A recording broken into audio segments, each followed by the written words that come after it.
ಆತ್ಮೀಯ ಶಿಕ್ಷಕ ಸ್ಪರ್ಧಾರ್ಥಿಗಳೇ, ನಿಮಗೆಲ್ಲರಿಗೂ ಬಾಲಾಜಿ ಸರ್ ಮಾಡುವ ಶುಭೋದಯಗಳು.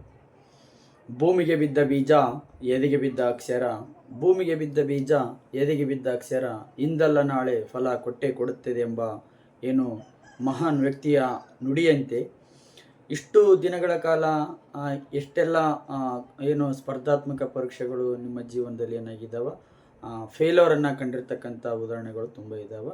ಇಷ್ಟು ದಿನ ಯಾವ ರೀತಿಯಾಗಿ ಸ್ಪರ್ಧಾತ್ಮಕ ಪರೀಕ್ಷೆಯಲ್ಲಿ ಏನು ಯಶಸ್ಸನ್ನು ಪಡೀಲಿಕ್ಕೆ ಸಾಧ್ಯ ಆಗಲಿಲ್ವೋ, ಇನ್ನು ಮುಂದಿನದಾಗಿ ಯಾವ ರೀತಿಯಾಗಿ ಯಶಸ್ಸನ್ನು ಪಡಿಬೇಕು ಅಂಥ ವಿಷಯದ ಕುರಿತು ಇದು ಪ್ರಾರಂಭದ ತರಗತಿ ಆಗಿರೋದರಿಂದ ನಾನು ನಿನ್ನೆಯ ಆನ್ಲೈನ್ ತರಗತಿಯಲ್ಲಿ ಇಟ್ ಮೀನ್ಸ್ ಪರಿಚಯದ ತರಗತಿಯಲ್ಲಿ ಹೇಳಿದ ಹಾಗೆ ಏನು ಸೋಮವಾರದಿಂದ ರೆಗ್ಯುಲರ್ ಕ್ಲಾಸ್ಗಳು ಏನಾಗ್ತಾ ಇದ್ದಾವೆ, ನಡೀತಾ ಇರ್ತವೆ. ಇಂದಿನ ದಿನದಲ್ಲಿ ಏನು ಸಾಧನೆ ಅಂದರೆ ಏನು, ಇಂದಿನ ಪ್ರಸ್ತುತ ದಿನಮಾನದಲ್ಲಿ ಸ್ಪರ್ಧಾತ್ಮಕ ಪರೀಕ್ಷೆಗಳಲ್ಲಿ ಯಾವ ರೀತಿಯಾಗಿ ಸಾಧನೆಯನ್ನು ಮಾಡಬೇಕು, ಯಶಸ್ಸನ್ನು ಗಳಿಸ್ಬೇಕು ಅಂತಂದೇಳಿ.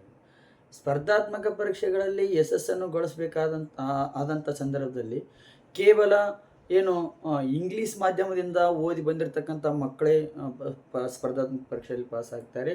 ಸೊ ನಮಗೆ ಅದು ಕಠಿಣ ಆಗುತ್ತಂತಂದೇಳಿ ತುಂಬ ಹಳ್ಳಿಯ ಭಾಗದಿಂದ ಬಂದಿರತಕ್ಕಂಥ ಸ್ಪರ್ಧಾರ್ಥಿಗಳಲ್ಲಿ ಏನಾಗಿರುತ್ತೆ, ಆ ಮನೋಭಾವ ಮನೆ ಮಾಡಿಬಿಟ್ಟಿರುತ್ತೆ.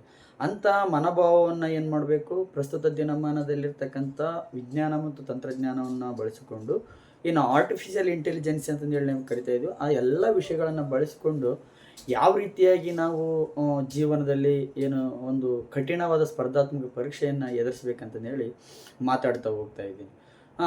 ನಾನು ಬಾಲಾಜಿ ಅಂತಂದೇಳಿ ಏನು ಸನ್ರೈಸ್ ಸ್ಪರ್ಧಾತ್ಮಕ ಸ್ಟಡಿ ಸೆಂಟರ್ ಗಂಗಾವತಿಯ ಸಂಸ್ಥಾಪಕ ನಿರ್ದೇಶಕರು.